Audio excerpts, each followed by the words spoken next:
Good morning. Parliament is resumed.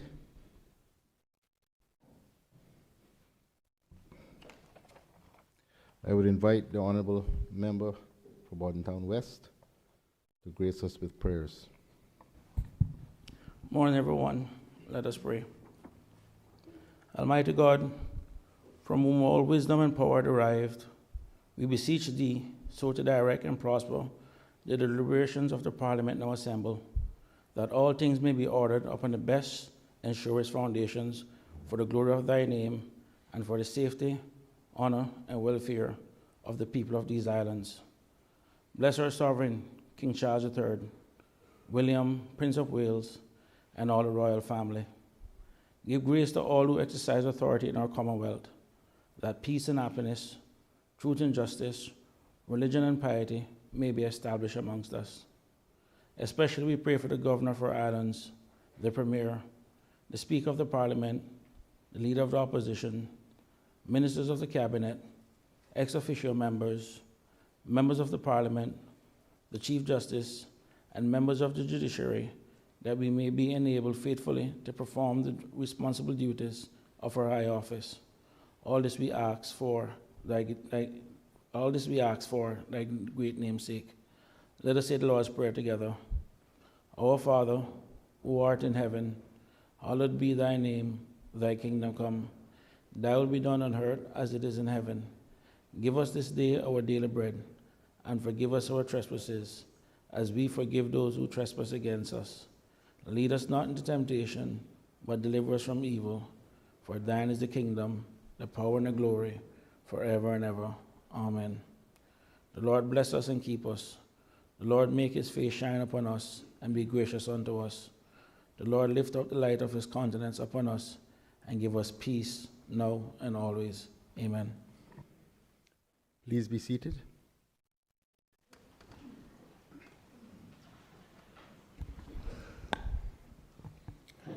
Administration of oaths or affirmations. None. Reading by the Honorable Speaker of Messages and Announcements. None. Presentation of petitions. None. Presentation of papers and of reports. I'll invite the Honourable Ca- Minister. Sorry, I'm getting ahead of myself. Go ahead. Cayman Islands Central Planning Authority and Development Control Board 2023 Annual Report to be laid on the table by the Honourable Minister of Planning, Agriculture, Housing, Infrastructure, Transport and Development. I'll invite the Honourable Minister of Planning, Agriculture, Housing, Infrastructure, Transport and Development.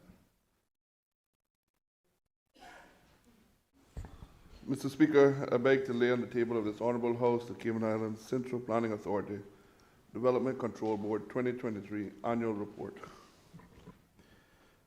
So ordered. Does the Honourable Minister wish to speak thereto? No, sir, it's self-explanatory. Very well. The Cayman Islands Government, the future of public transport in the Cayman Islands, Preliminary Policy Framework, a Green Paper, to be laid on the table by the Honourable Minister of PAHI.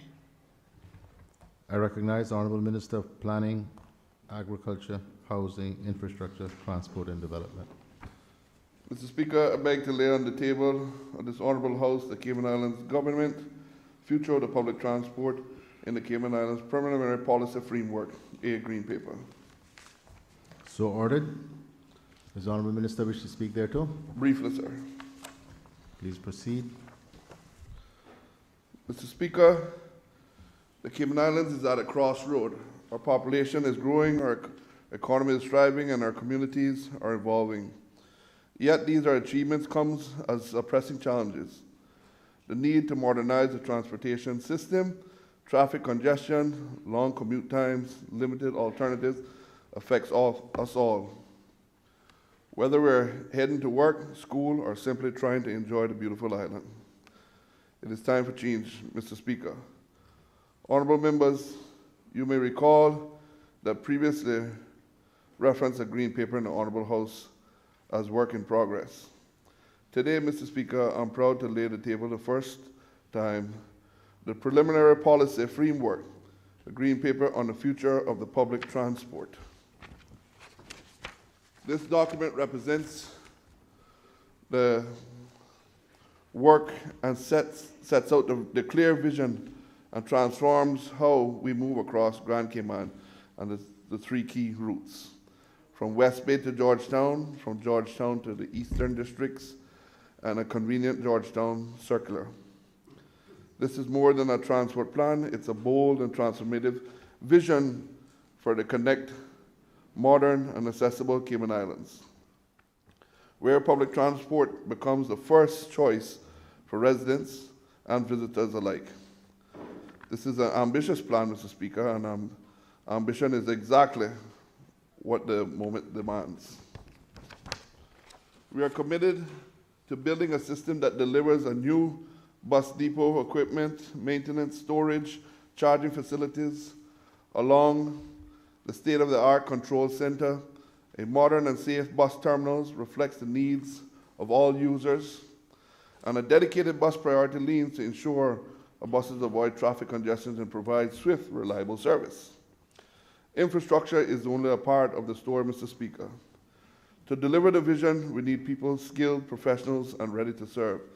That's why we are investing in the workforce that we will make it happen.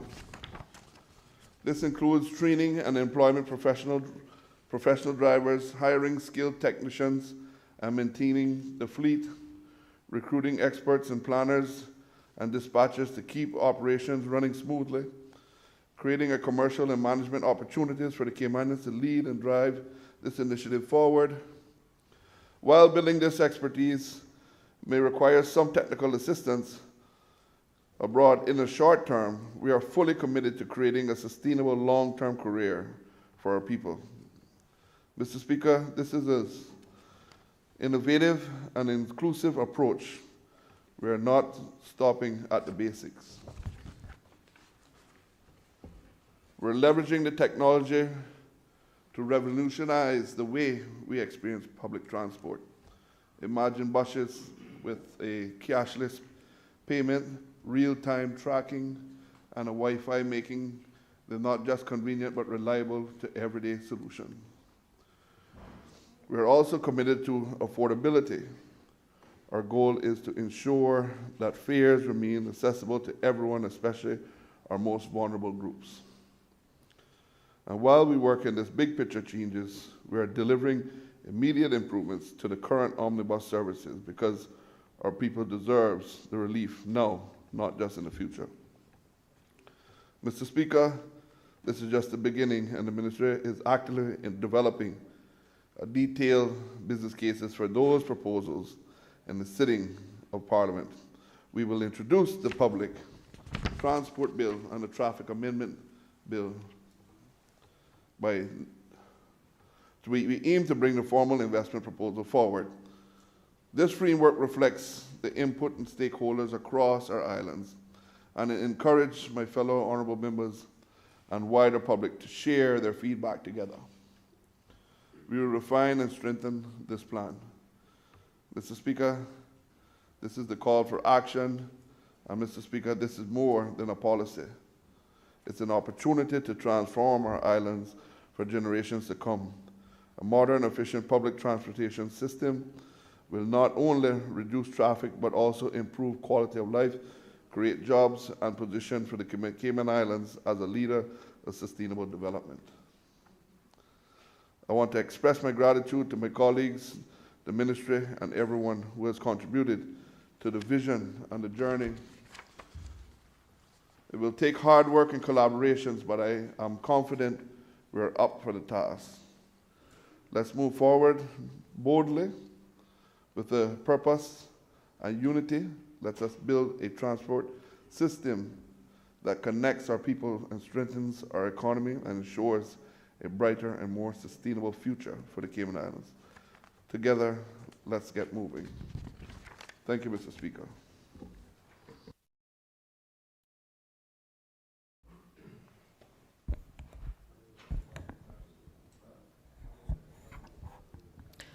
Anti-Corruption Commission, Cayman Islands, Annual Report, 1st July to 30th June 2024.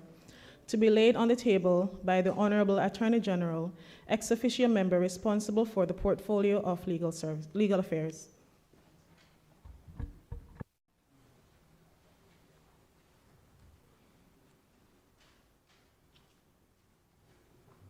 I recognize the Honorable Attorney General.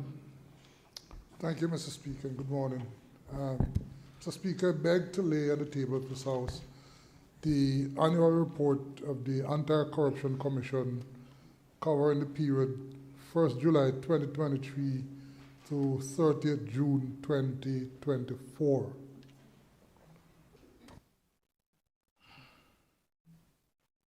So ordered. Does the Honorable Attorney General wish to speak thereto? Mr. Speaker, no. The report itself is relatively short and self-explanatory. Just wish to thank, on behalf of the government, thank the members of the Anti-Corruption Commission, including the former chairman, Mr. Gus Pope, who has now demitted office, and thanks to the incoming chair, Mr. Charles Jennings, who was assumed that role. Thank you, Mr. Speaker. Very well. Cabinet Office, Cayman Islands Government, Annual Report, 2019 financial year. Annual Report 2020, January, December 2020. Annual Report 2021, January, December 2021. Annual Report 2022 Annual Report, June 2022. And 2023 Annual Report, February 2023. To be laid on the table by the Honorable Premier, Minister of Finance, Education, District Administration and Lands, Financial Services, Commerce and Health. I recognize the Honorable Premier.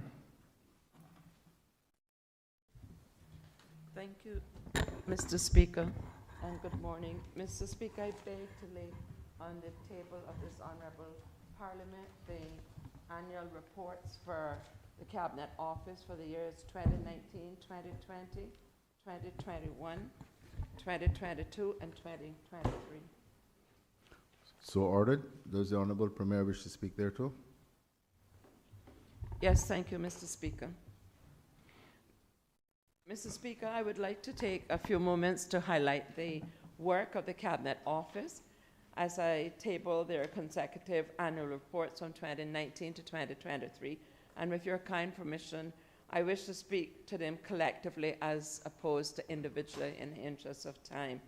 Mr. Speaker, as you would know, the Cabinet Office works to support and design the implementation of key government policies to communicate priorities of the government to the public and to provide leadership during times of both national crisis and celebration. As you're also keenly aware, Mr. Speaker, given your central role in the authorship of the Constitution, the Cabinet Office is led by the Cabinet Secretary and falls within the portfolio of the Premier. Given that the Office of the Premier is an entity within the Cabinet Office, these annual reports speak to accomplishments and initiatives during your time as Premier, as well as those of my immediate predecessor, the Honourable Member from Newlands. If you will oblige me, Mr. Speaker, I will speak briefly to some of the achievements over the past 5 years. 2019 was an exceptionally productive year for the Cabinet Office, beginning with a number of high-level diplomatic engagements, such as the hosting of the inaugural UCOT International Trade Summit, the pre-joint ministerial council meetings held here in Cayman, and the royal visit of our now reigning sovereign, His Majesty King and Queen Camilla. Relief efforts, Mr. Speaker, were also coordinated to our friends within Bahamas who had been displaced, as you would vividly recall, by Hurricane Dorian during September of that year. Mr. Speaker, I'm certain that you will also proudly recall that one of the most significant achievements of that year was the approval of the advancement of our Constitution by the United Kingdom government, which led to a number of amendments and to the 2009 Constitution being updated with your assiduous work and the team that assisted thereon. In 2020, Mr. Speaker, it is no secret that the Cabinet Office and all of its entities, along with the wider public sector and community, worked tirelessly through COVID-19 pandemic to deliver timely, accurate, and life-saving communications to the Caymanian people and its residents.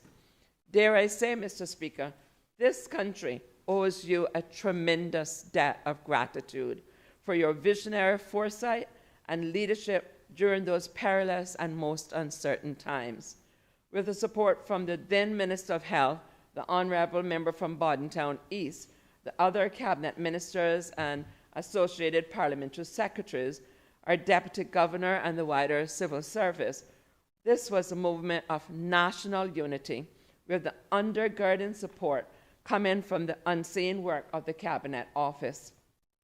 Mr. Speaker, from the coordination of Cabinet meetings and the rapid gazettal of regulations that changed almost weekly, to the streamlining of the daily press conferences where the government could address our nation, to the designing of engaging content that could inform the public, the Cabinet Office, via what was known as the Government Information Services and Radio Cayman, solidified their standing as the Cayman Islands' most trusted sources of information. And our people listened, Mr. Speaker, and countless lives were saved as a result. In 2021, Mr. Speaker, the Cabinet Office continued to support the government as the country safely transitioned out of the pandemic. In what was an election year, they also worked assiduously to assist a smooth transition from one political administration to another without having any unrest in the streets, as we've seen in other jurisdictions, regional and international, and the work of implementing the policies of the new government was commenced. The Cabinet Office also, Mr. Speaker, was able to offer additional focus to the work of the Gender Affairs Unit, the Older Persons Council, and the Disabilities Council, all of which marked a significant developmental milestones during that said year. Mr. Speaker, during that year as well, Dr. Tasha Ebanks Garcia took up her post as our representative in the Cayman Islands Government Office in the United Kingdom, where she continues to advocate for the needs of our islands with the UK government and amplify the status of our country across the pond through tactical diplomatic efforts. And I can say on the 2 visits that I've been privileged to make, she's doing an excellent job. Mr. Speaker, in 2022, the Cabinet Office continued in its high standard of cross-government coordination work while leading a new development, such as the implementation of the Russian sanctions task force known as Operation Hector. The Cabinet Office, Mr. Speaker, as the task force coordinator, facilitated and indeed coordinated interagency cooperation, policy, and communications. Mr. Speaker, the Cabinet Office also effectively supported the delivery of the Platinum Jubilee celebrations through cross-governmental collaboration with the Ministry of Tourism, the Ministry of Youth, Sports and Culture. There was also critical intra-collaboration by the Protocol Office, Celebrate Cayman, and the Department of Communications. Mr. Speaker, in 2022, our joy turned to sorrow as we joined the Commonwealth and the realm in bidding farewell to our most beloved monarch, Her late Majesty, Queen Elizabeth II. Once again, our Cabinet Office ensured that the Cayman Islands appropriately commemorated this solemn moment in our world's history, which included, but not limited to, the coordination of a ceremony for the proclamation of the new monarch, King Charles III. Mr. Speaker, notable achievements for the last year, being 2023, include the work of the Information Rights Unit, which effectively delivered 46 training sessions to ensure that government agents were compliant with the Freedom of Information and the Data Protection Guidelines. This Strategic Innovation Unit, Mr. Speaker, was also formed within the Cabinet Office to lead digital transformation with the portfolio and the wider government, and was instrumental in the support to the Minister of Finance during the development of the SPS. Mr. Speaker, further enhancements and development of the Department of Communications continued during 2023, giving the Premier greater capacity and modernity to articulate and put in place the policies and positions of the elected government and the growing of our audience, especially in the digital space.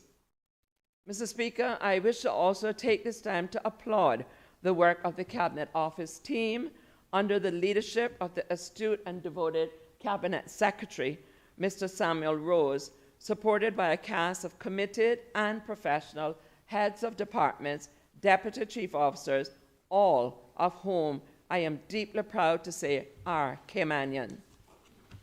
Most importantly, Mr. Speaker, from the perspective of stewardship and management of their resources, each of these reports are accompanied by financial statements which contain unqualified audit opinions from the Office of the Auditor General. Mr. Speaker, I therefore now wish to congratulate the finance team in the Cabinet Office for their continued dedicated work. We should all, in my respective view, Mr. Speaker, be proud of the achievements that I have mentioned here today. The reports being tabled today highlight many more outstanding accomplishments, and I would invite members to read them in its entirety. I do hope, Mr. Speaker, that what I have shared demonstrates the growth and progression of these critical years of our development, and long may the success of unity within the government and smooth transitions as government change continue. I thank you.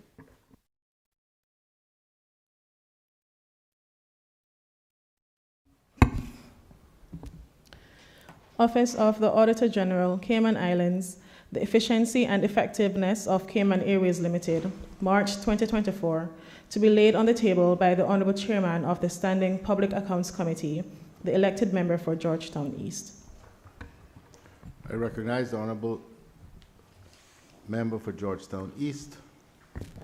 Thank you, Mr. Speaker. Mr. Speaker, I crave your indulgence to also lay on the table of this Honourable House the report of the Public Accounts Committee that accompanies this Auditor General's report as well. So ordered. Thank you, Mr. Speaker. So, Mr. Speaker, I crave your indulgence to lay on the table of this Honourable House a report from the Office of the Auditor General, Cayman Islands, entitled The Efficiency and Effectiveness of Cayman Airways Limited, March 2024, together with the report of the Standing Public Accounts Committee on the report of the Office of the Auditor General, The Efficiency and Effectiveness of Cayman Airways Limited. So ordered.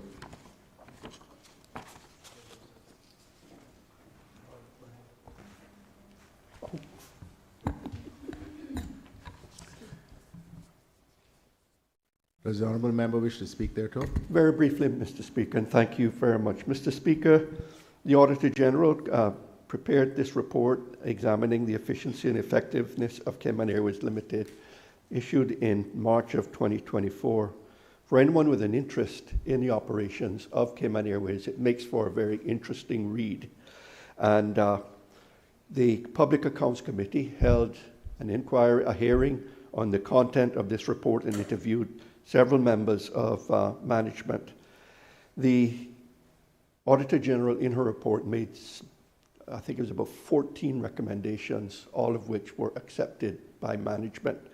And the Public Accounts Committee is looking forward to receiving an update in due course from her with regard to their success in implementing the recommendations that were made. Thank you, Mr. Speaker.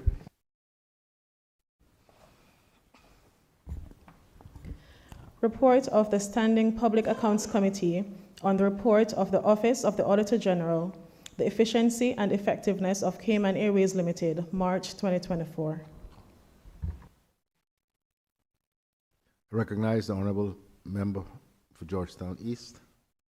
Thank you, Mr. Speaker. Mr. Speaker, I'd like to lay on the table of this honourable Parliament the report of the Office of the Auditor General, Cayman Islands, entitled Improving Employment Prospects for Caymanians, May 2024, together with the report of the Standing Public Accounts Committee on the report of the Office of the Auditor General, Improving Employment Prospects for Caymanians, May 2024. So ordered. Does the honourable member wish to speak to the reports? Once again, very briefly, Mr. Speaker, the Public Accounts Committee did hold a public hearing on this report, and we questioned a number of members of the civil service with regard to, and the Ministry of Labour, with regard to the employment situation that exists in the Cayman Islands. The report made a number of recommendations that were all accepted by the government, and I commend the report to people who are interested in getting a really good snapshot of what the employment situation is in Cayman with regard to Caymanians. Thank you, Mr. Speaker. Office of the Auditor General, Cayman Islands, Improving Employment Prospects for Caymanians, May 2024.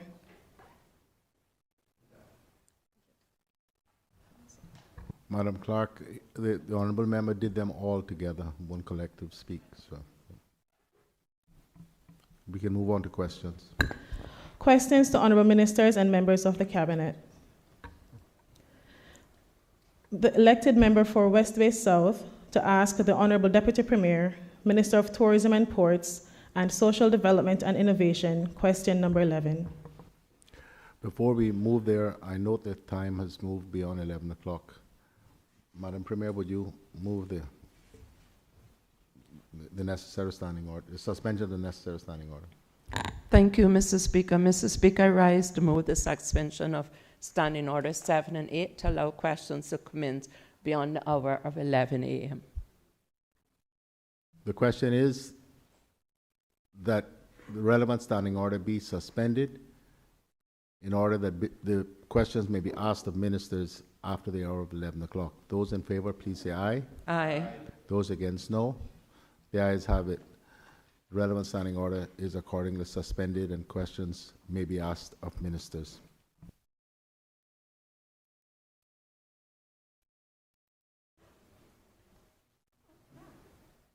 I recognize the honourable member for West Bay South. Morning, Mr. Speaker. I rise to ask the Honourable Deputy Premier, Minister of Tourism and Ports and Social Development and Innovation, question number 11, standing in my name. Question: given that the primary legislation has been passed, the relevant technology aspects are in place, and the operating regulations in final stages of drafting, can the Honourable Minister provide a timeline for commencement of the initial launch phase of the national EID? I recognize the Honourable Deputy Premier and Minister of Tourism and Ports and Social Development and Innovation. Thank you, Mr. Speaker. Mr. Speaker, the answer. I want to thank the honourable member for the question. In terms of the commencement timeline, Mr. Speaker, it is envisioned that the Department of E-Government and the Ministry will officially launch the initiative on the 13th of January 2025. A pilot program is scheduled to commence on the 24th of February 2025. This pilot will include key individuals in order to allow for feedback, with adjustments and refinements made as needed. The goal is for the pilot phase to run for no more than 3 months. Final security testing is planned for late February to ensure the system meets the highest standard of reliability and protection. Initially, applications will be opened exclusively to civil servants. This phased approach allows for a controlled rollout, ensuring any technical and procedural issues can be addressed before expanding access.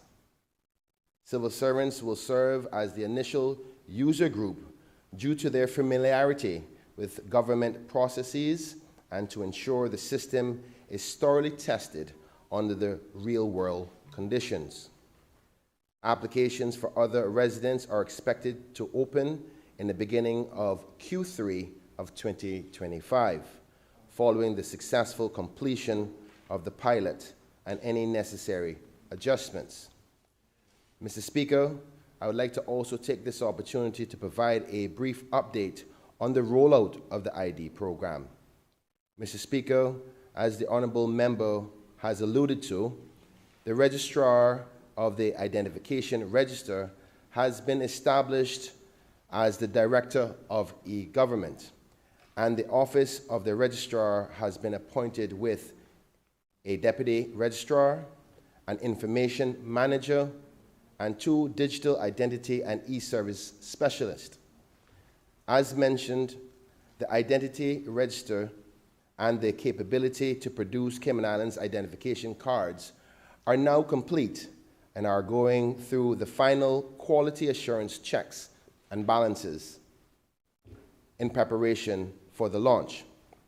The draft regulations for both acts, namely the Identification Register Regulations 2024 and the Cayman Islands Identification Card Regulations 2024, are complete. Subject to Cabinet approval this month, both regulations and the remaining sections of the Identification Register Act 2022 and the entirety of the Cayman Islands Identification Card Act 2022 will be commenced on the 13th of January 2025.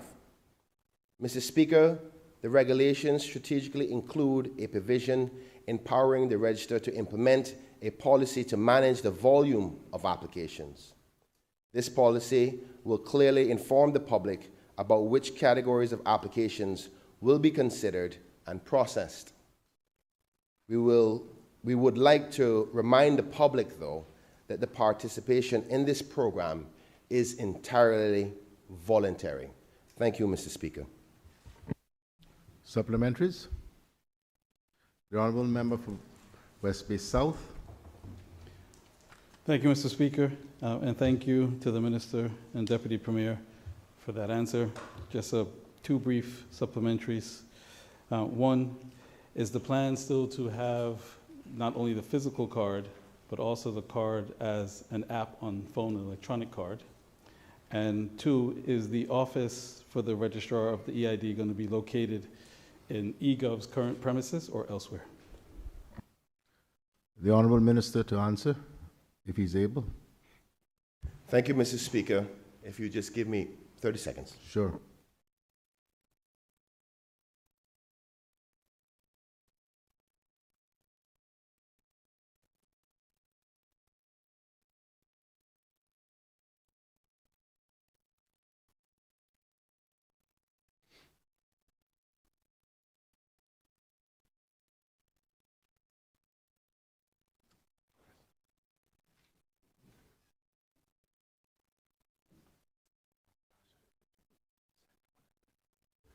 Thank you, Mr. Speaker, for your indulgence. Through you, Mr. Speaker, to answer the member, the first part of the question, whether the app will be launched at the same time as the physical card, and the answer is yes. The second part of the question, where will the cards be launched from? In the initial stages, it will be launched from the Government Administration Building because we're focusing on the civil servants as a core group first. And once it becomes public, it will be launched from the Elections Office. Thank you, Honourable Deputy Premier. Any further supplementaries? Madam Clerk, next question. The elected member for West... Sorry. The Honourable Member for Newlands, I didn't see. Thank you, sir. I remind everyone the standing order, say please stand in your place. Yes, sir. Okay. I appreciate that, Mr. Speaker. Mr. Speaker, I just had a quick follow-up question. I see, and I appreciate the very clear answer provided to both the initial and supplementary questions. But I wonder whether the government would consider expanding it to all members of parliament initially, to include members of parliament and not just civil servants, because we all have significant relevant experience, and I think it would be very helpful to get the feedback of members of parliament as well in this initial rollout process. Thank you, sir. The Honourable Minister to answer. Thank you, Mr. Speaker. If you indulge me with 2 seconds, please.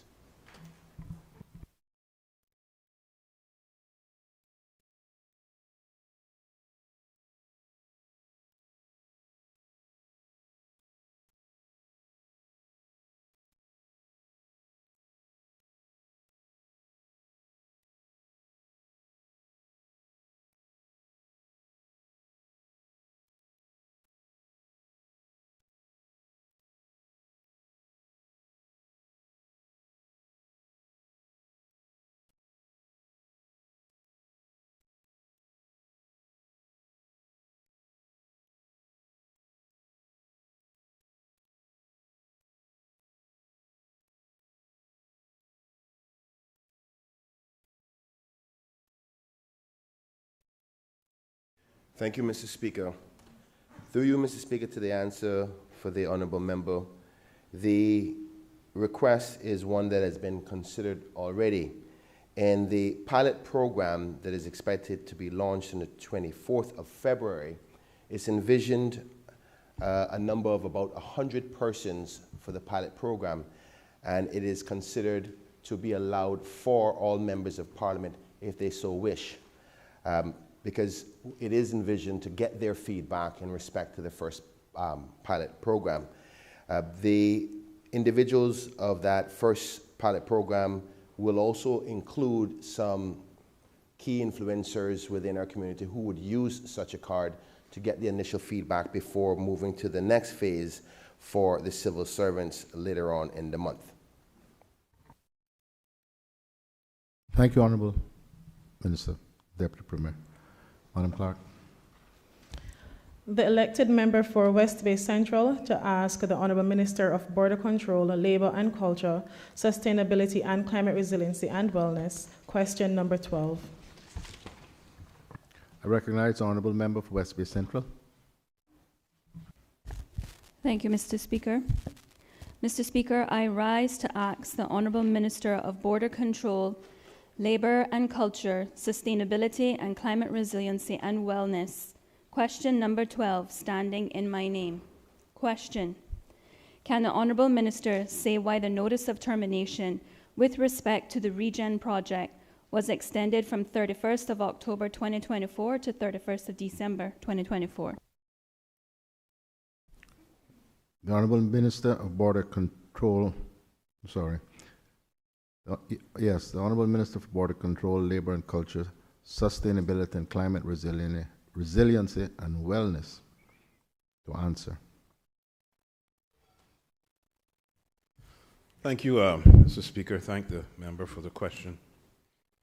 The answer: the direction to terminate issued by the Cabinet to the Minister responsible for the project in early June 2024 was to find a mutually agreeable way to exit the project agreement.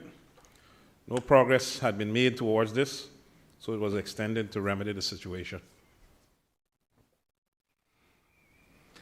Supplementaries. The Honourable Member for West Bay Central. Thank you, Mr. Speaker. Mr. Speaker, I wonder if the Honourable Minister can advise if the government has, since extending the termination, entered into discussions to defray the 38 million with land swaps and concessions. Honourable Minister.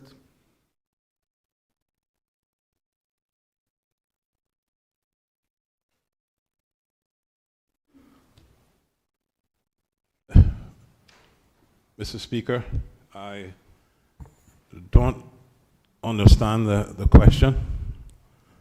and I would prefer it being rephrased, and at that point, if I don't still get it, I'll provide the answer for the member.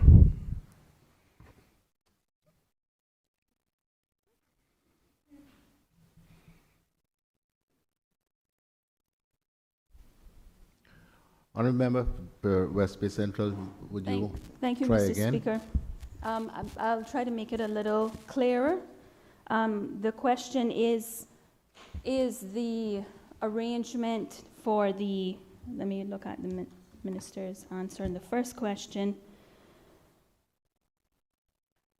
to find a mutually agreeable way to exit the project agreement. Does that still look like a cash payment on termination, or does that now look like something different in relation to land swaps and concessions? Honourable Minister.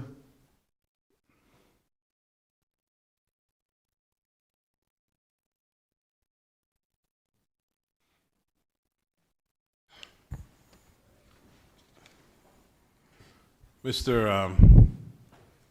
Speaker, these discussions are ongoing, and I will not be able to comment on that at this time. Other supplementaries? Honourable Leader of the Opposition.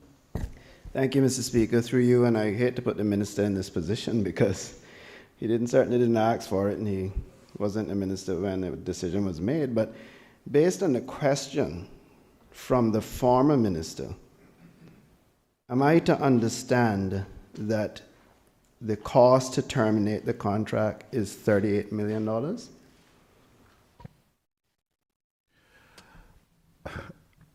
This is a rather awkward situation, and I'm not sure how best to deal with it. The question, the original question, is to the Honourable Minister who has responsibility for the project now, and the question came from the former minister. But the question now is from the Leader of the Opposition relating to the question, the supplementary question from the former minister. I'm not sure how we address that in the context of PQs. Mr. Speaker, I'll assist. I'll withdraw my question, sir. Very well. That got me out of the problem. Next question, Madam Clerk. The elected member for West Bay Central to ask the Honourable Minister of Border Control, Labour and Culture, Sustainability and Climate Resiliency and Wellness, question number 13.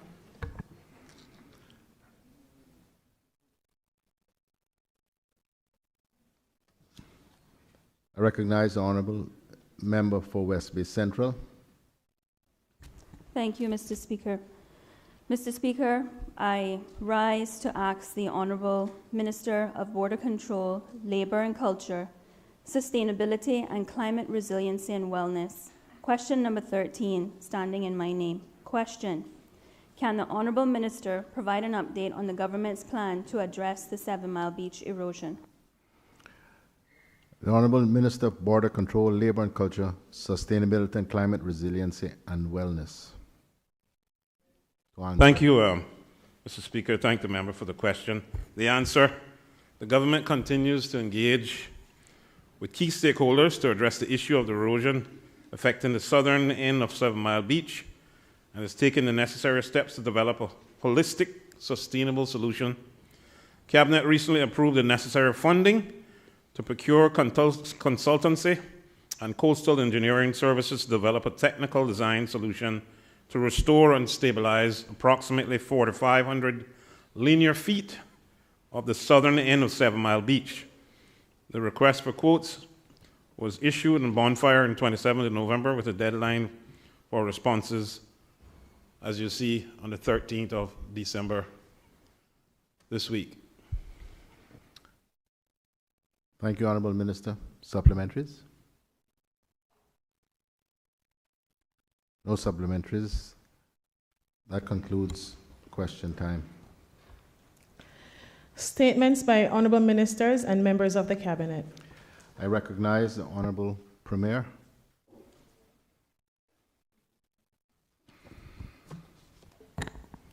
Thank you, Mr. Speaker. Mr. Speaker, it is with great pleasure that I am announcing today that the government has approved the one-time ex gratia payment of $500, which will be paid to each public service pensioner during the month of December. This special payment, Mr. Speaker, is made in recognition of the significant contributions to retired public servants have made to the building of these beloved Cayman Islands. As has occurred in past years, this payment will be made to pensioners via the Pension Service Pensions Board.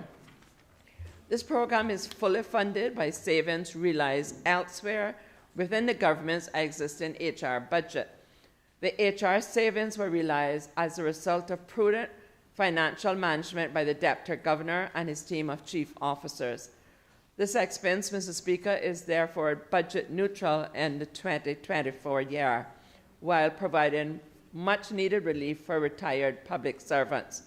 Mr. Speaker, you may recall that last Christmas, the government provided a payment of $250 for each pensioner. This year, the government has been able to double that amount, taking into account increasing pressures on pensioners' purchasing power. As we enter the holiday season, Mr. Speaker, it is fitting that we remember the past sacrifices of this group of older persons, most of whom have devoted lengthy careers in the civil service for the people of these islands. As the Cayman Islands are glistening with holiday lights and families prepare to gather, we have an opportunity to reflect upon the sterling contributions of past civil servants who devoted themselves to building these beloved Cayman Islands that we all cherish today. The recipients of this said stipend contributed to the advancement of the Cayman Islands in ways too numerous to list exhaustively. As a former educator myself and the proud Minister of Education, it would be remiss of me, Mr. Speaker, not to cite the contributions of former teachers for our primary schools to the Truman Bodden Law School. The contributions of our past teachers continue to bear fruit for this country even today. They equip successive generations of Caymanians with the knowledge necessary to lift themselves and their families out of poverty and to participate in Cayman's thriving economy as employees or even being employers. They equip Cayman's leaders with the knowledge and character to take this country forward, including myself, your good selves, and all honorable members here today. These men and women, Mr. Speaker, retired firemen, police officers who throughout their service ran into the face of danger when called upon by the community to keep it safe.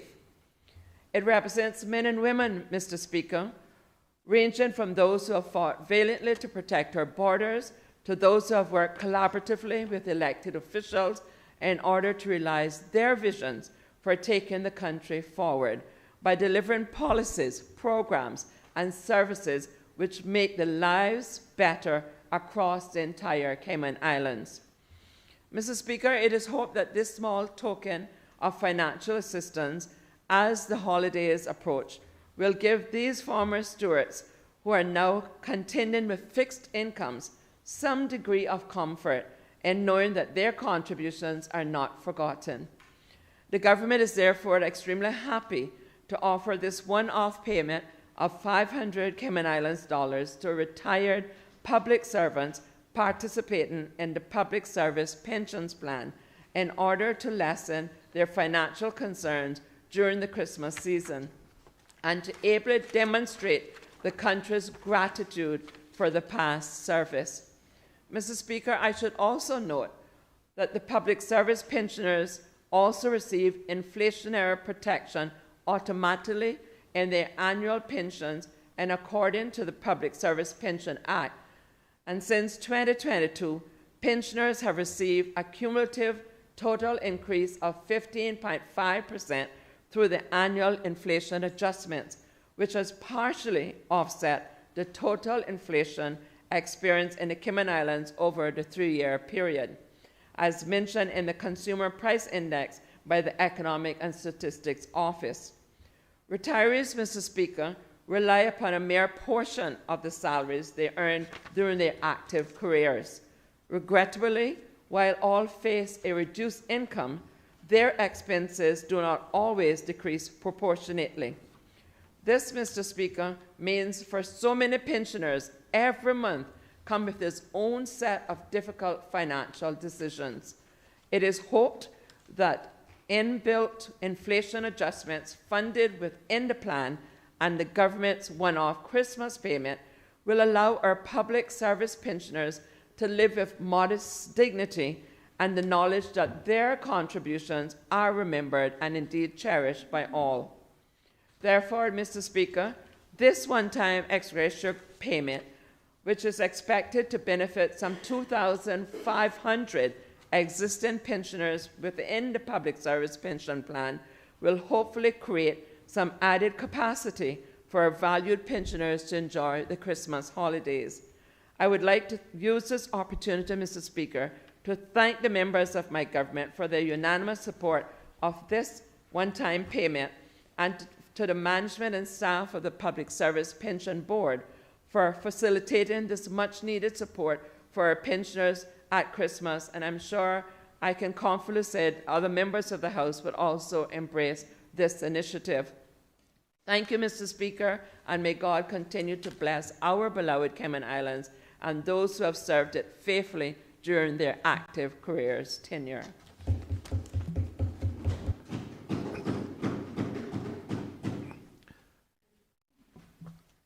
I also have a statement to be delivered by the Honorable Deputy Governor. Good morning, Mr. Speaker. Mr. Speaker, I wish to make a statement under Section 11.6 that is directly related to the announcement that the Premier just made, and it makes it very clear that these funds are coming from within the budget and is cost neutral.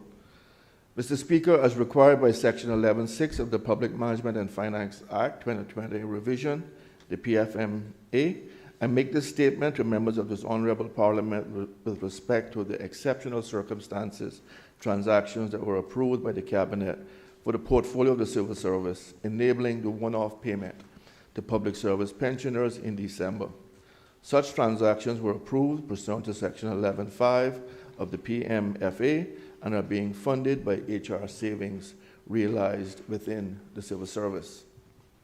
Accordingly, in December 2024, the government extended a one-time special payment of $500 for all persons receiving any form of public service pension. This one-off Christmas payment is being processed with urgency in order to ensure that it is available ahead of Christmas for more than 2,500 existing public service pensioners. Therefore, in accordance with Section 11.5 of the PFMA, the Cabinet authorized the increase of $1,282,000 for OE-19 ex gratia recipients' plan payments. Mr. Speaker, the aforementioned exceptional circumstance transactions enables the government to lend much-needed support to public service pensioners during the holidays. The portfolio of civil service and the Public Service Pension Board are working collaboratively to deliver these payments this month. Even with the inclusion of this expense, the government has maintained compliance with the principles of responsible financial management. Such an act underscores the government's unwavering commitment to demonstrate both passion and wise financial management. On behalf of our former public servants who served valiantly, I extend my deepest gratitude to the government for its support of public servants, both past and present. Thank you, Mr. Speaker.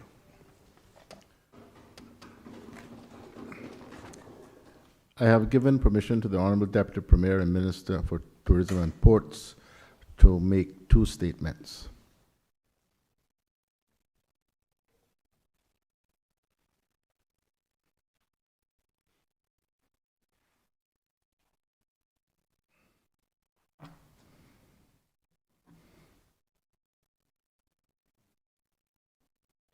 Thank you, Mr. Speaker.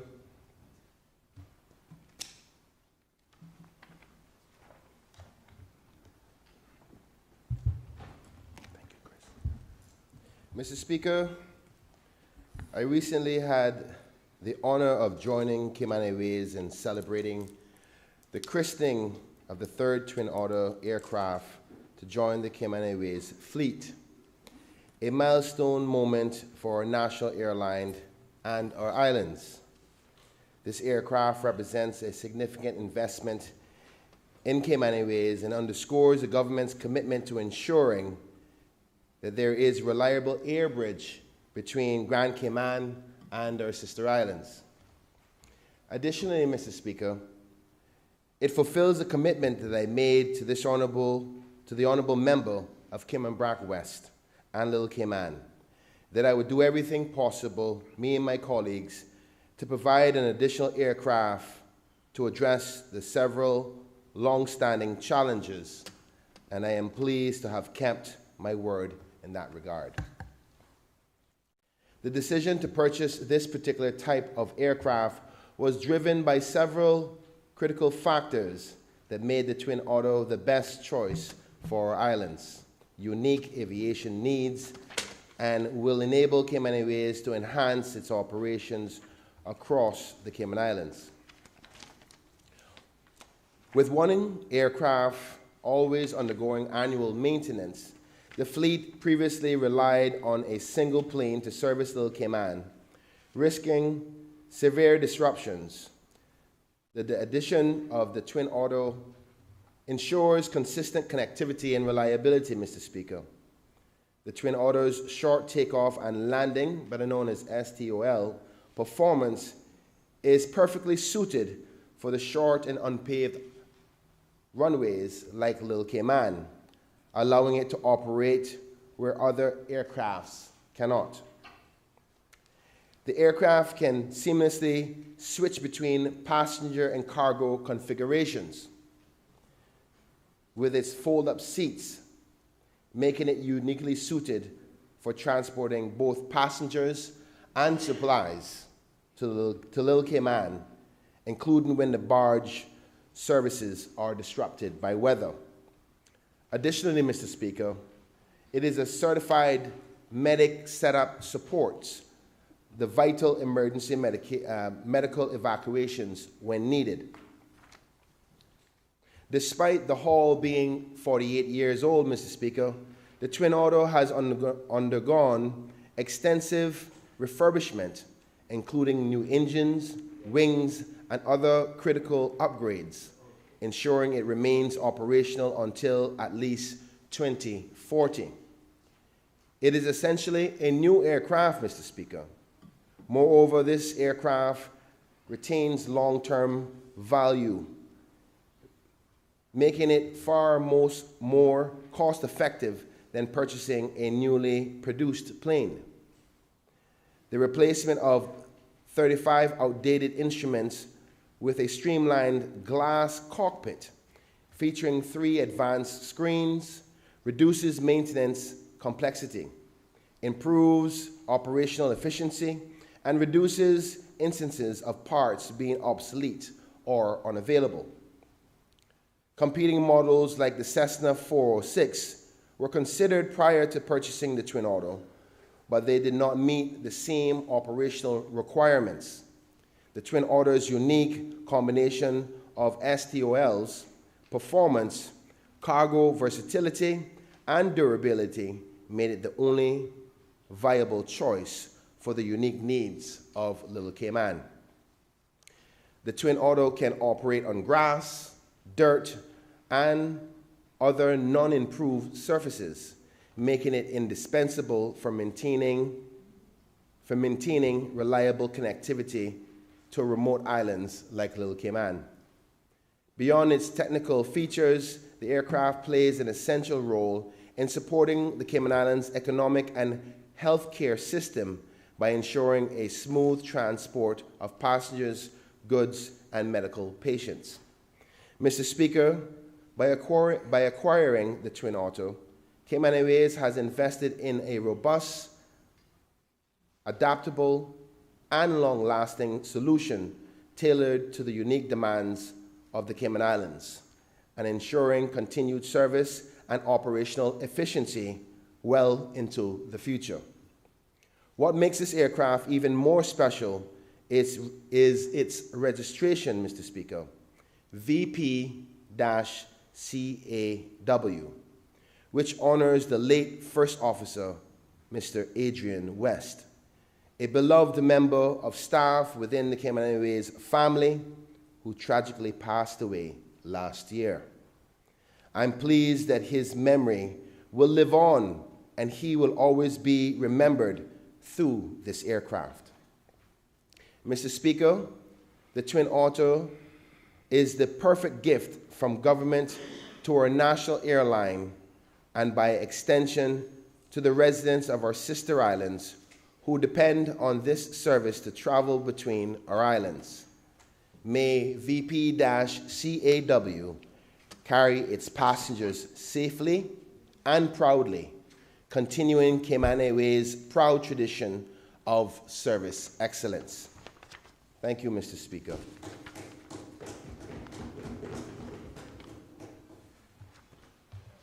Mr. Speaker. Honorable Minister,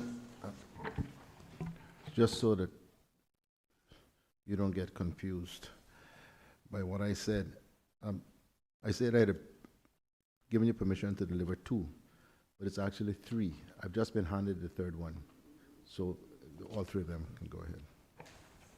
Thank you so much, Mr. Speaker. Mr. Speaker, may I crave your indulgence to ask a question to the Minister on the statement that he has made? Yes, I don't have the standing order, the precise standing order reference at hand, Mr. Speaker, but I know what it says. Standing Order 32.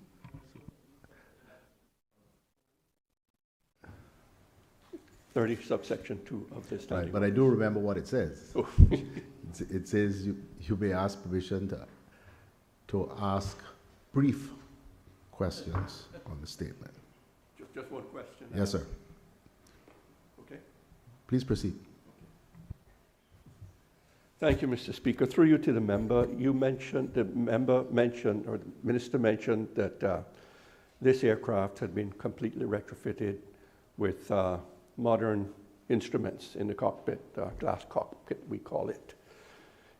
Asked him if the intention is to re-equip the remaining 2 Twin Otters so that they're all consistent in terms of their instrumentation. Honourable Minister, are you in a position to answer that? Please proceed. Thank you, Mr. Speaker, and thank the honourable member for the question. I can't say that it is envisioned because I have not had that discussion with the company, but your practical questioning makes logical sense from a maintenance and replacement perspective, and I will examine that with the Board of Directors if it's something they're considering, but it does sound plausible, and I'm assuming that the only restrictions would be the finances necessary for the replacements. As soon as I have the answer, I'll provide it to you in writing or for an announcement at the next sitting of the Honourable House.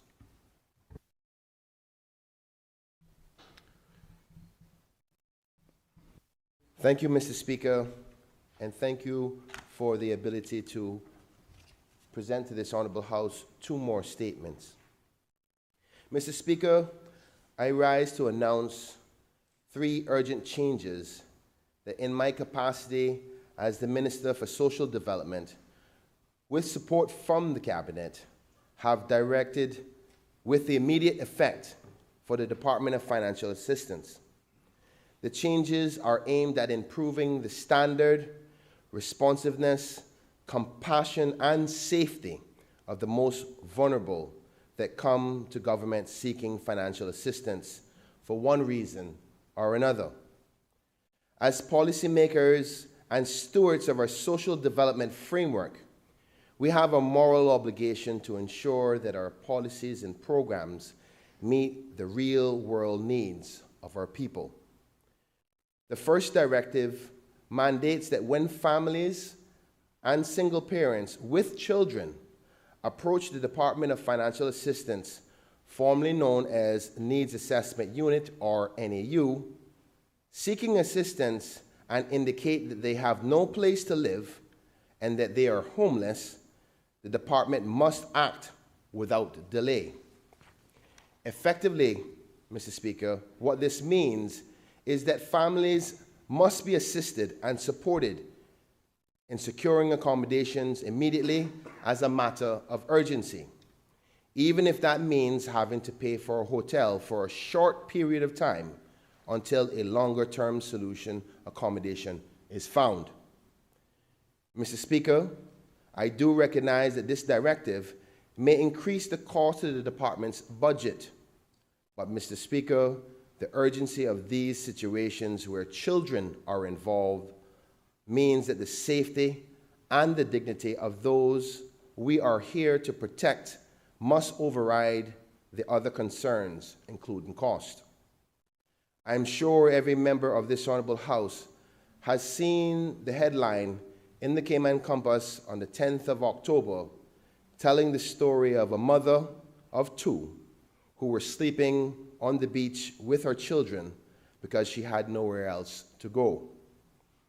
I'm sad to report that although the Department of Financial Assistance were aware of the seriousness of the issue and had done all that they could within their remit, the policies of the department were inadequate to comprehensively assist the family. Until this directive was approved on Tuesday of last week, the practice and the policy of the department was limited to approving financial assistance for accommodation and no more. Finding accommodation was the responsibility of the client. Mr. Speaker, the combination of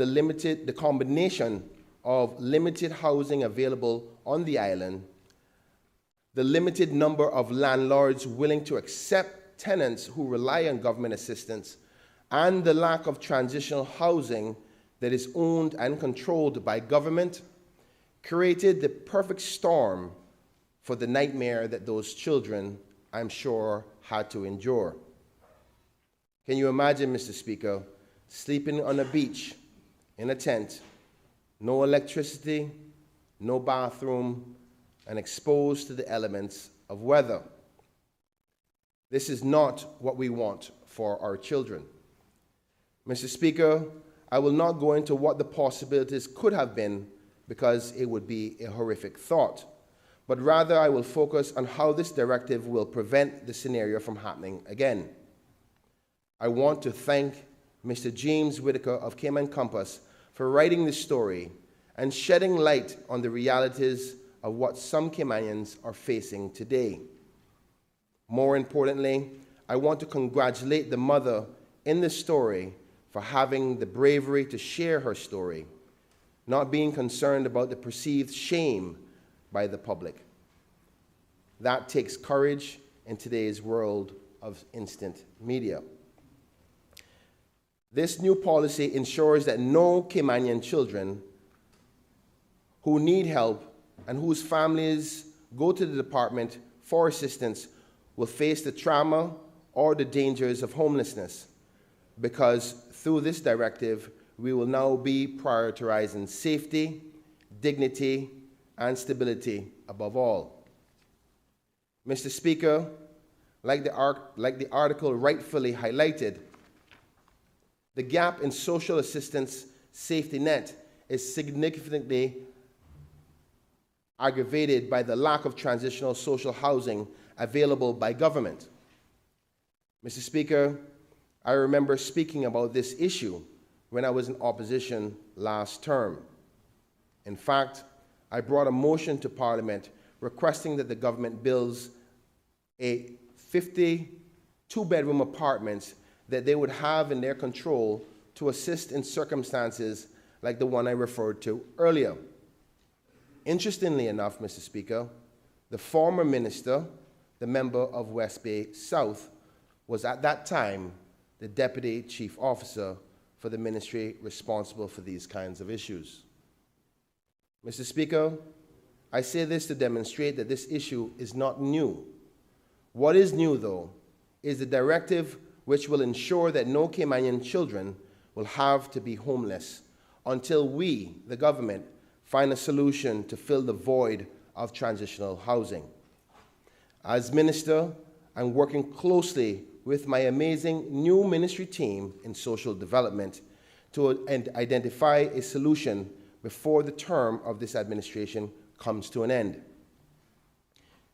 The second directive ensures that no parent applying for financial assistance will be required or asked to seek maintenance from the other parent as a condition of receiving support. Mr. Speaker, we must recognize that requiring parents, particularly women, to seek maintenance from the father of their children can sometimes place the mother in a vulnerable or even dangerous situation. For those who have left abusive relationships, the act of pursuing maintenance may heighten tensions and expose them to further harm or abuse.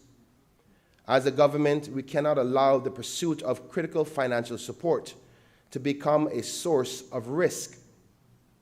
Mr. Speaker, we have heard of cases where mothers feel pressured into unwanted sex acts in order for the father to give financial help to take care of the child. Many times, mothers are subject to physical, emotional, and sexual abuse or stress from the father of the children, and they accept it because they need the money from the father of their children to keep them afloat. No one should be exposed to such abuse and potentially dangerous circumstances. This directive reflects our commitment to that principle, safeguarding lives and ensuring that financial assistance is accessible without fear and danger. In my research, Mr. Speaker, I could find no developed modern jurisdiction which placed this requirement solely on parents without state support, where maintenance has to be sought first in order to qualify for financial assistance. The state can intervene to support the parent to seek maintenance, which helps to ensure their safety. Accordingly, Mr. Speaker, the ministry is reviewing options for my consideration, which may include adding the Department of Children and Family Services and the Department of Financial Assistance as entities who can support parents by applying for financial assistance and seek maintenance. Ultimately, Mr. Speaker, allowing the government to be the person to go after the fathers who neglect their financial responsibility to their kids. The third directive, Mr. Speaker, is to extend services of those receiving financial assistance by a further 6 months. The purpose of this directive is to prevent what can be perceived as granting help or refusing assistance to any client of the department for financial assistance during the election sensitivity period. This directive will help to preserve the credibility of the department from any political criticism. Where there are persons who are receiving financial assistance and are no longer in need or their circumstances have changed, as per the Financial Assistance Act 2022, those persons should notify the department of their changes. In these circumstances, the department can assess the household and determine whether they should still be receiving financial assistance. Mr. Speaker, the overarching goal of these three directives is to remove any unnecessary obstacles for those seeking assistance, especially in moments of immediate crisis or prolonged hardship.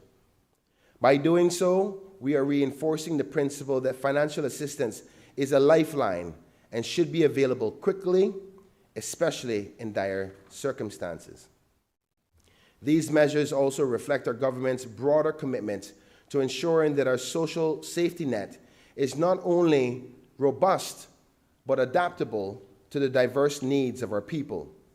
As we implement these directives, I have instructed the Department of Financial Assistance to monitor their effectiveness and to identify further opportunities for improving how we serve our people and the public.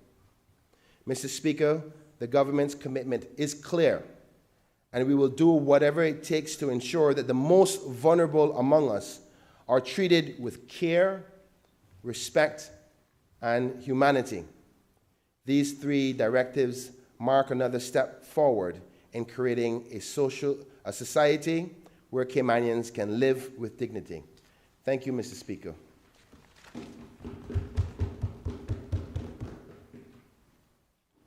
Mr. Speaker. I recognize the Honourable Member for West Bay South. Thank you, Mr. Speaker. I crave your indulgence under Standing Order 30, subsection 2, to ask a few short questions for clarification. There are 3 directives, and I have a question under each of the proposed new directives. Very well. Thank you, Mr. Speaker.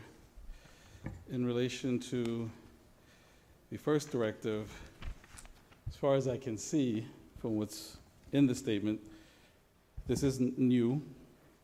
This was already the practice of the department. The brick wall that would be run into every time you tried to extend financial assistance on an emergency basis for a homeless situation was to identify housing, which the department has no remit over. So my question Remember, you need is, to quickly turn that into a question. my question is, the question closes with, well, the statement closes with identifying the solution before the term ends, but homes might not be built by then, so are there any hotels that have now changed their mind that would be available to provide housing in that circumstance where there's homelessness? In relation to the second... Let's take them one at a time. Sure. So we don't get confused. Sure. Honourable Minister. Mr. Speaker, through you to the member, though I think the question wasn't quite clear as to suggest that the practice was already in place, as I've been reliably informed, that has not been the practice up until the last year. It used to be a practice, and then, as the member rightfully highlighted, there were some problems with hotels having conflicts with offering this service. Mr. Speaker, what I would respond to that and say that simply because the hotels are not prepared for one reason or another to help persons in dire circumstances, such as children that are homeless, is not an excuse for us not to solve the problem. Now, to answer his anticipated question, which is how can we build homes between now and the administration ending? Honourable Minister, his question, much of what he said was part of a statement, but his question is, have the hotels changed their policy recently? I'm trying to avoid back and forth, back and forth. Thank you, Mr. Speaker. The simple answer is we have been able to assist a person with a hotel as recent as I became minister, so I'm assuming the answer must be yes. To say that all hotels are taking that policy, it would be unfair for me to say that. But there are some hotels who are willing to work under dire circumstances. The member for West Bay South, second question. Thank you, Mr. Speaker, and thank you for reiterating the question on the first directive. On the second proposed directive, this also, the practice is not new. My question is it not available to the minister on the second directive to use TP 57 from the Department of Children and Family Services that helps families in the exact circumstance that the proposed new directive seeks to assist with? Honourable Minister. Thank you, Mr. Speaker. Through you, Mr. Speaker, to answer the question, no, it is not in practice. Currently, the department obligates the parent to seek financial assistance. It's a part of their obligation to have the parents file the necessary proceedings to seek maintenance. And yes, there is different ways that we can assist through the relevant TPs on the social development. Where we get the money from is a financial component. and we will satisfy that. This directive is to take away the risk of a mother or even a father to be gender neutral from presenting court proceedings and then the former partner being violent in response, either emotionally, physically, or mentally. Mr. Speaker, just to clarify that answer, I think the minister may be blending two different departments. The department that requires the information for the filing is Department of Financial Assistance. What I'm talking about is TP 57 under DCFS, Department of Children and Family Services, that has a wider remit to assist with exactly this type of situation. Do you wish to respond, Honorable Minister? Third question. Thank you, Mr. Speaker. In relation to the third directive, if I follow this correctly, this is implemented only during the election sensitivity period. I wonder why that's the case. If it's urgent and it's something that's needed, why not extend it for all time? And then the second thing is, it says that it's putting the onus on the client to step forward in the period to notify the department. So does that mean that there would be no reassessment, and regardless of whether or not the person still needs the money, which could go on to help other people who are in need, would still be given? Honorable Minister, you may answer, but a lot of this questioning is now about operational issues, not policy matters, which is very difficult for a minister to respond to. But please, if you are able to, please go ahead. Thank you, Mr. Speaker, and you rightfully have highlighted the operational component. Yes, you were once that minister, and a very strong one, I dare say, and have created the foundation upon which much social care is given today. With that being said, the directive is pretty straightforward, and we will leave that to the capable staff within both the Department of Financial Assistance and the Department of Children and Family Services to deliver the policy directives as per the law.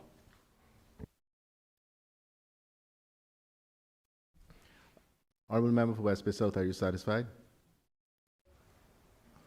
I'm satisfied. You've given me the time to ask pertinent questions. Thank you.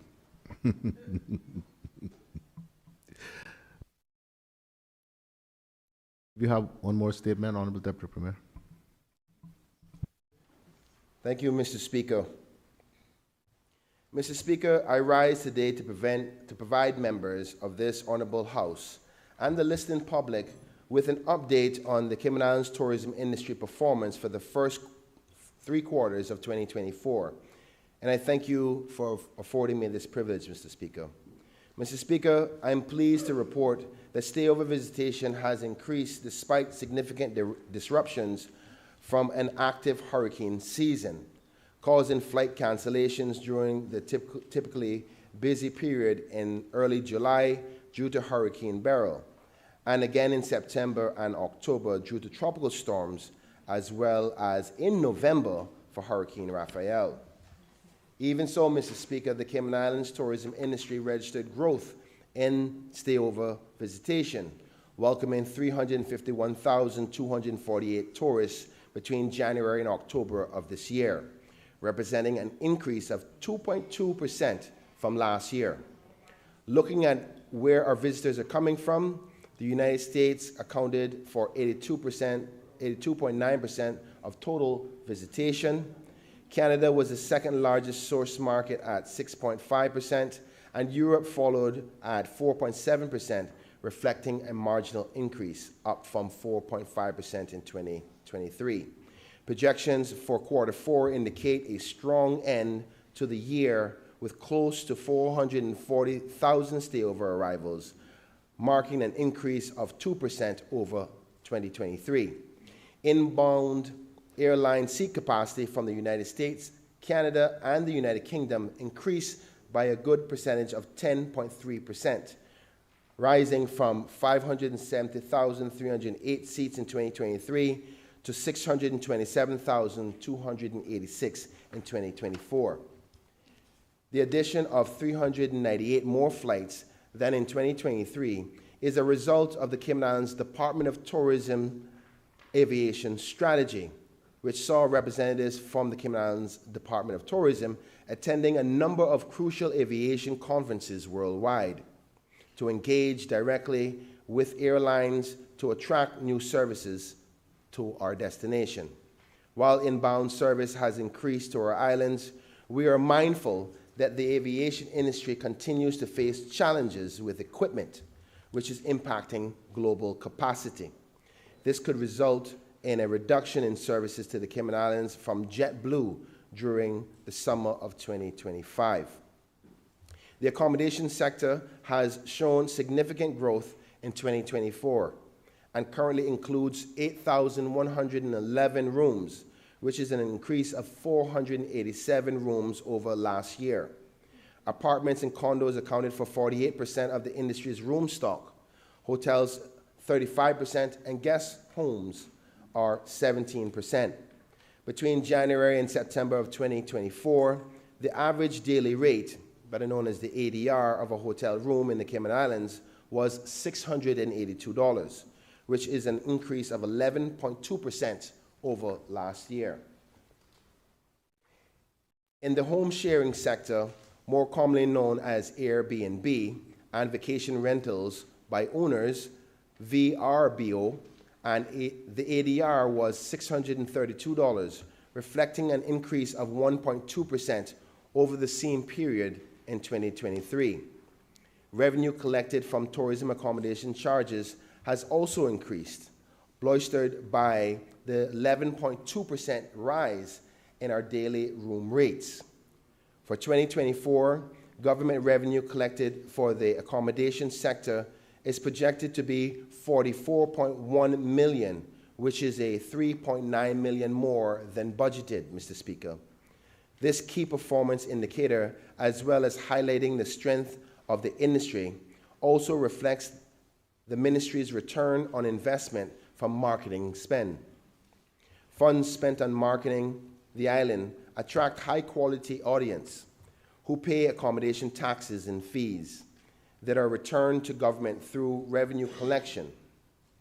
Growth in ADR translates to the growth in revenue collection, delivering an additional boost into the local economy.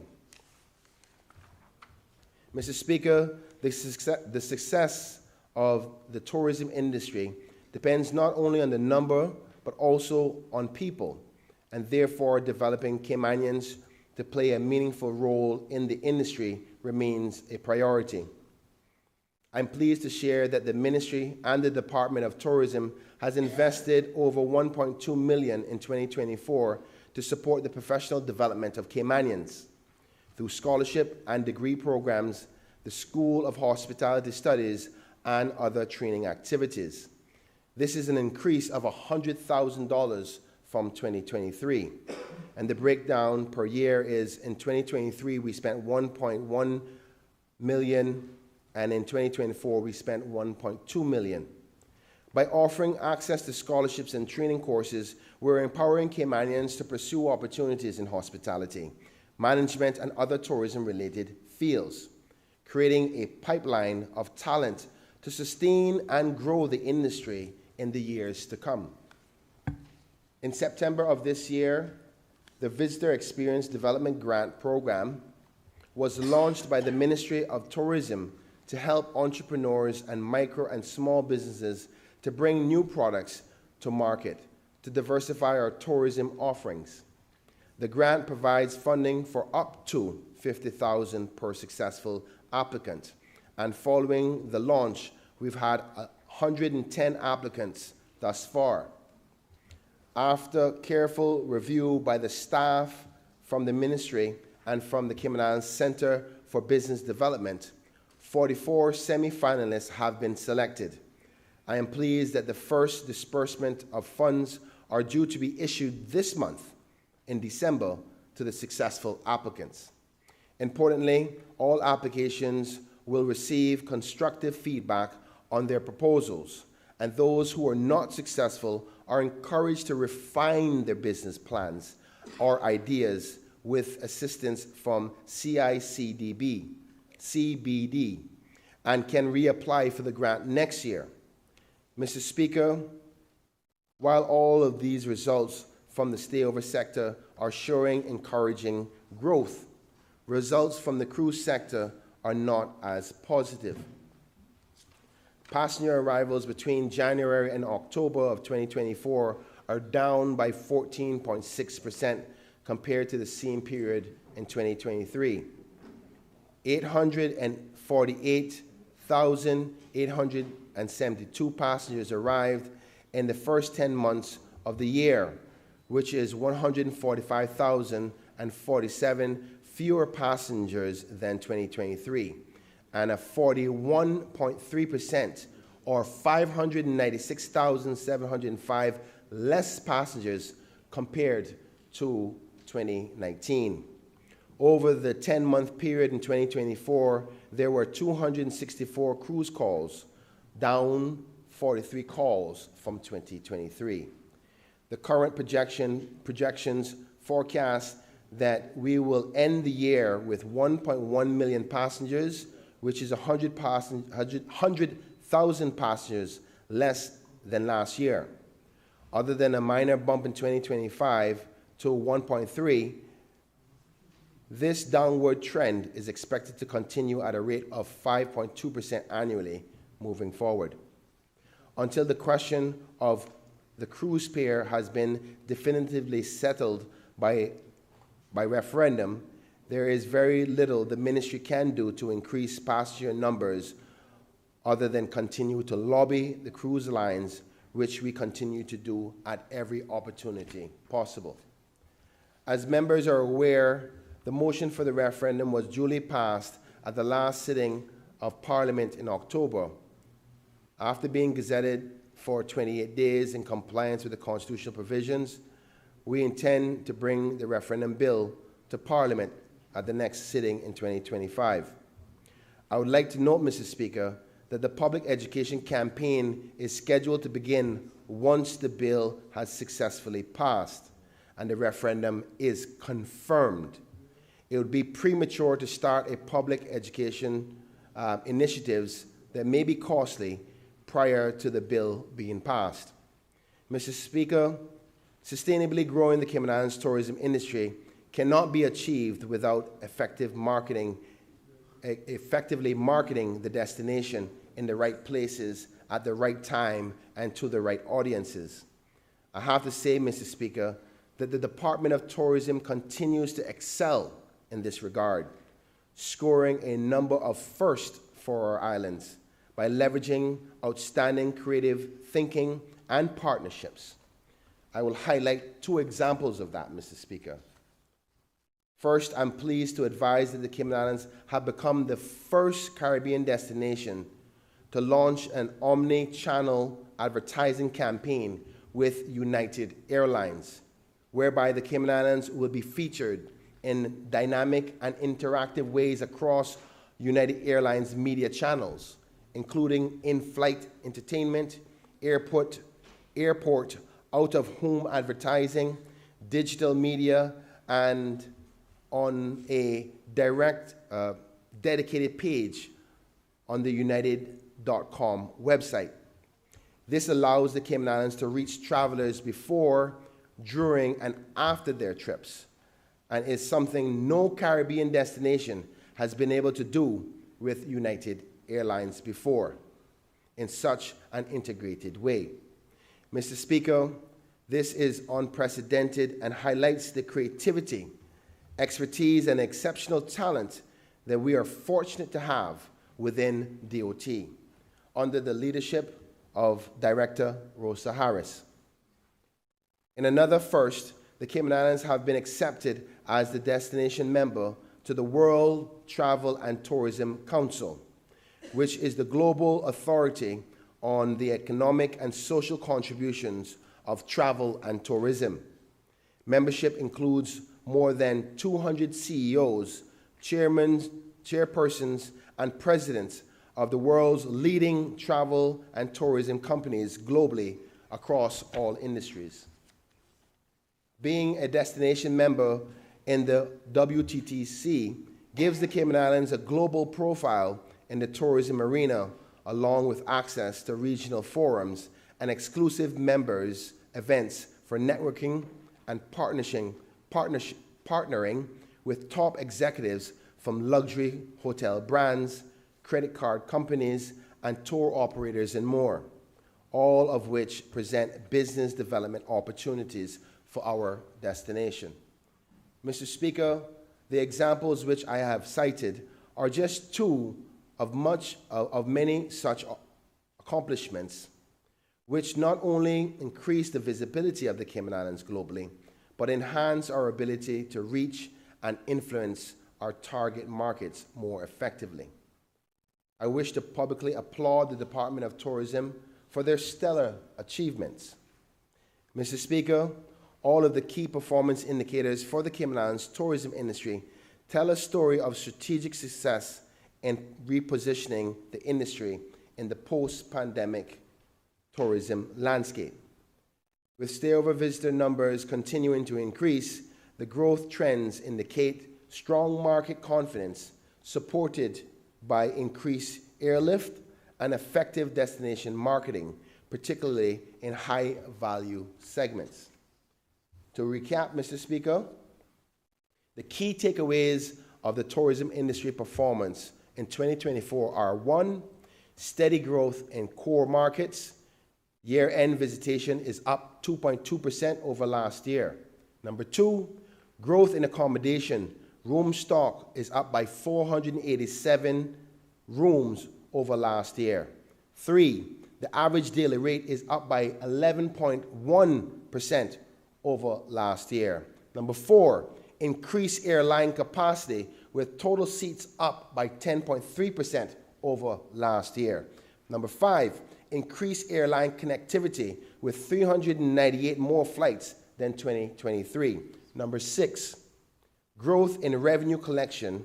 Tourism accommodation charges are up 3.9 million over budget. All of this growth is supported by: 1, effective targeted marketing initiatives delivering strong performance, particularly in the luxury market. 2, successful marketing diversification, delivering growth in multiple regions. Number 3, strengthened international presence through major trade shows and participation. 4, groundbreaking partnerships, including the first ever Caribbean marketing partnership with United Airlines. 5, acceptance to the World Travel and Tourism Council. 6, enhanced visitor experience initiatives. And 7, the launch of the Visitor Experience Development Grant Program, offering up to $50,000 per application to support young Caymanian entrepreneurs. Mr. Speaker, these achievements would not be possible without the hard work, diligence, and expertise of the staff of the Ministry and Department of Tourism. Their strategic planning, innovative thinking, and tireless execution has been instrumental in delivering these impressive results. So, as we look ahead to 2025, I am very optimistic about the future of tourism in the Cayman Islands. And on that note, I'm pleased to reveal that for the coming season, the Department of Tourism has invested an additional $2 million in marketing spend to provide an additional boost to the industry, reinforcing the government's ongoing commitment and support for the tourism industry. On that very happy note, I extend my heartfelt thanks to all of our partners and stakeholders in the industry for their perseverance and willingness to pivot at a moment's notice, as they have done several times this year, and for their dedication to the sustainable growth and prosperity of our tourism industry.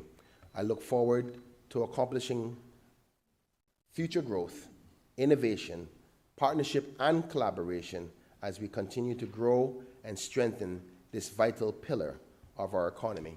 Thank you, Mr. Speaker.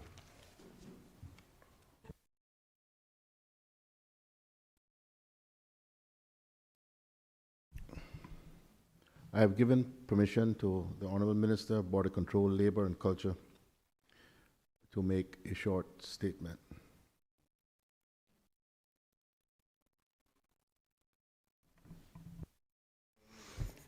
Thank you so much, Mr. Speaker. Mr. Speaker, the main reason that I requested to be the minister responsible for culture as a subject matter was to ensure that the government continued to make investments to support events, exhibitions, and programs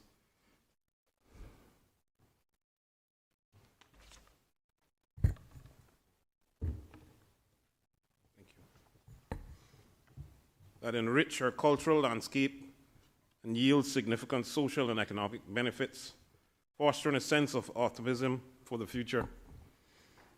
Unfortunately, Mr. Speaker, during 2024, it was made evident that there would be a shortfall of funding for the culture community. As such, Cabinet approved pursuant to Section 11.5 of the Public Management and Finance Act 2020 revision for additional monies to be moved from TP 119 community development initiatives for culture-related expenditures from savings found within the Cayman Islands budget 2024-25. Mr. Speaker, because Cabinet approved the additional monies to move from TP 119 pursuant to Section 11.6 of the PFMA, I'm therefore rising to make a statement outlining the exceptional circumstances amount of the executive financial transaction authorized by Cabinet and the effect on the compliance with the principles of responsible financial management. Mr. Speaker, under the exceptional circumstances is defined as an event which occurs during a financial year which is beyond the control of Cabinet. B, could not have been reasonably anticipated at the time of enactment of the appropriations law that the financial year. C, has an economic or social impact that is significant enough to necessitate executive financial transactions different from those plans for that financial year. And D, requires the executive financial transactions to be entered into a time scale that makes compliance with the procedure established by Section 12 impractical. Mr. Speaker, based on the above definition, I can confirm that $150,000 have been reallocated to TP 119 and meet the following conditions outlined in the definition. A, is beyond the control of Cabinet. B, could not have been reasonably anticipated at the time of enactment of the appropriation law for that financial year. And C, has an economic or social impact that is significant enough to necessitate executive financial transactions different from those plans for that financial year. Lastly, Mr. Speaker, please allow me to reiterate my commitment to the culture community by confirming my continued support for cultural initiatives that empower and foster unity, thereby creating opportunities for our citizens to connect with our rich heritage. Thank you, Mr. Speaker. That concludes the statements for today.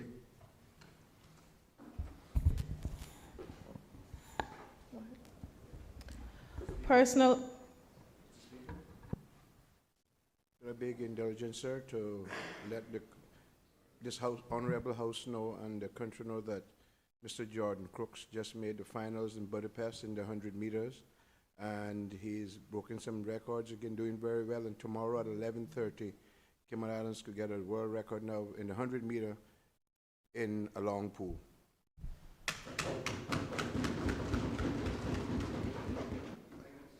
I am most happy for that intervention. Wonderful news. Madam Clerk. Personal explanations. I have given permission to the member from West Bay West to make a personal explanation with respect to comments in committee on Monday. Thank you very much, Mr. Speaker. Mr. Speaker, I would like to refer to the remarks made by the member for West Bay South on Monday, where he cast a negative comment about my extensive history of promoting beneficial legislation and regulation for the benefit of the Cayman Islands financial services industry. I am not surprised at his comments, because for most of the time that I was promoting the foundation legislation and regulation in these islands, my learned friend, my cousin, was still in high school and may not be aware of the facts of the matter. He obviously needs something of a further education, and certainly on the question of the persons with whom he should consult, and by consult I mean proper and effective consultation with the right members of the financial services industry. Let me start by saying, Mr. Speaker, that in the 1990s, I was part of the government who consulted with the leading experts in the private sector who produced for these islands the mutual funds law and the exempted limited partnership law, which formed the very foundation of the 48,000 plus open and closed-ended funds that we have in the Cayman Islands today, not the 30,000 number he refers to as regulated. It is perhaps regrettable that the clarity of this initial legislation has been clouded and not improved by subsequent regulation and unnecessary amendment, but that follows from the blind adherence to the suggestion that all amendments and increased regulation are necessarily beneficial or are designed, in fact, to solve an actual problem. This arises because there is insufficient understanding demonstrated by far too many of the real fundamentals of the financial services industry, because the right people are not being consulted with nor listened to. And if my learned friend, the member for West Bay South, had read my very lengthy presentation, I'm sure he remembers it, he heard it, in this house in November last year, which is available still in the Hansards on the subject of the serious error made with regard to public access to beneficial ownership registers, he would know that we are on the point of making yet another mistake. The 2024 UK and Overseas Territories Joint Ministerial Council communique, with which our Premier has just returned from London, notes the UK government ambition that publicly accessible register of beneficial ownership become a global norm. End of quote. As I pointed out in my November presentation, there's nothing of that sort currently as a global standard, and not even in the United States, where the Texas court has now injuncted non-public access filings of the beneficial ownership with FinCEN. It is not the standard in the European Union, notwithstanding the 6th Anti-Money Laundering Directive, and it is not the standard anywhere else in the world. And yet we are told that the Cayman Islands is meeting a global standard when it should be doing nothing, as far as I'm concerned, of the sort. Implementation of public access, whether through journalists or whosoever, will be a serious detriment to the Cayman Islands financial services industry, which is already laboring under the double burdens of excessive and unnecessary hyper-regulation and increased costs. That legislation, as far as I'm concerned, Mr. Speaker, is playing with fire. The position here has been badly misrepresented to the Cayman Islands people. Furthermore, as I said in my November address to the House and on my Facebook, no good reason for public access has been established, and there are experts in the private sector who will tell my learned friend exactly why that is the case and why this government regulatory initiative is wholly misplaced. The more so as the United Kingdom Prime Minister, Sir Keir Starmer, has now made it clear that such legislation cannot be extended to the Cayman Islands by way of order in council. He has no doubt finally had the benefit of legal advice, to which I referred in my November address.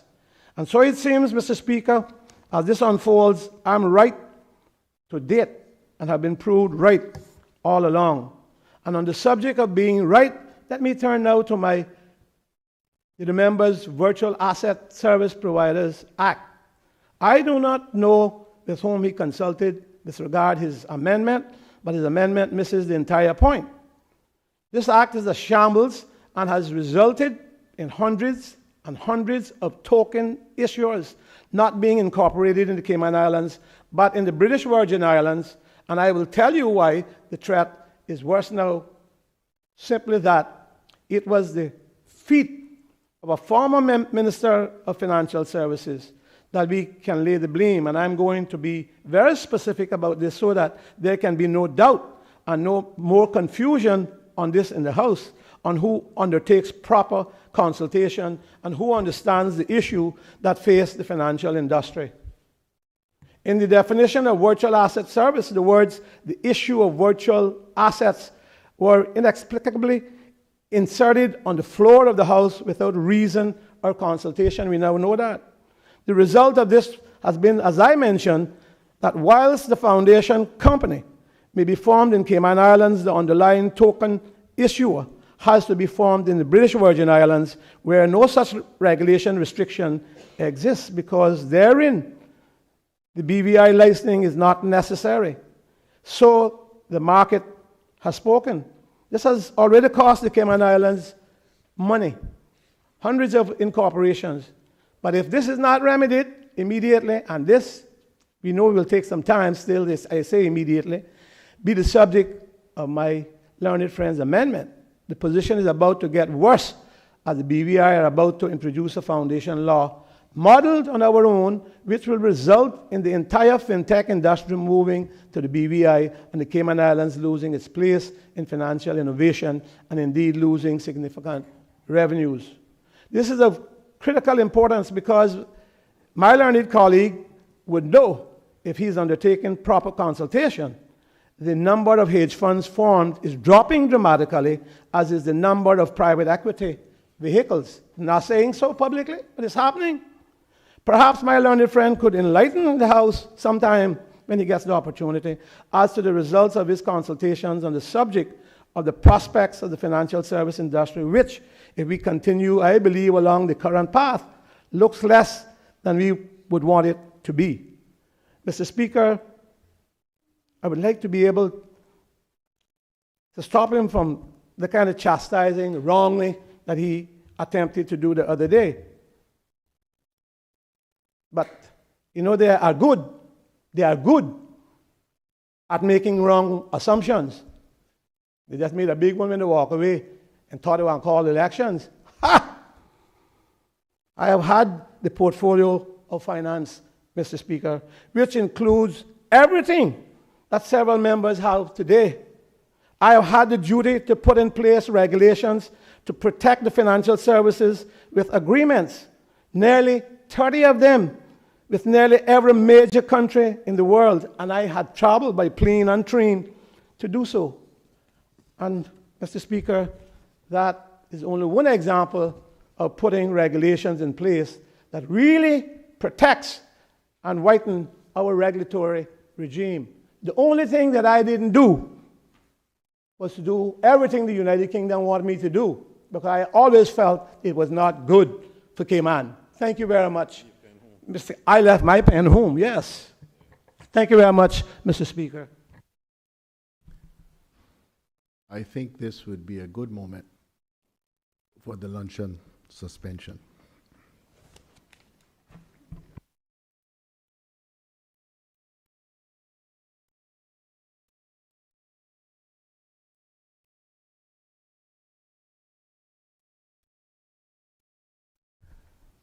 Shall we endeavor to be back at 2:15?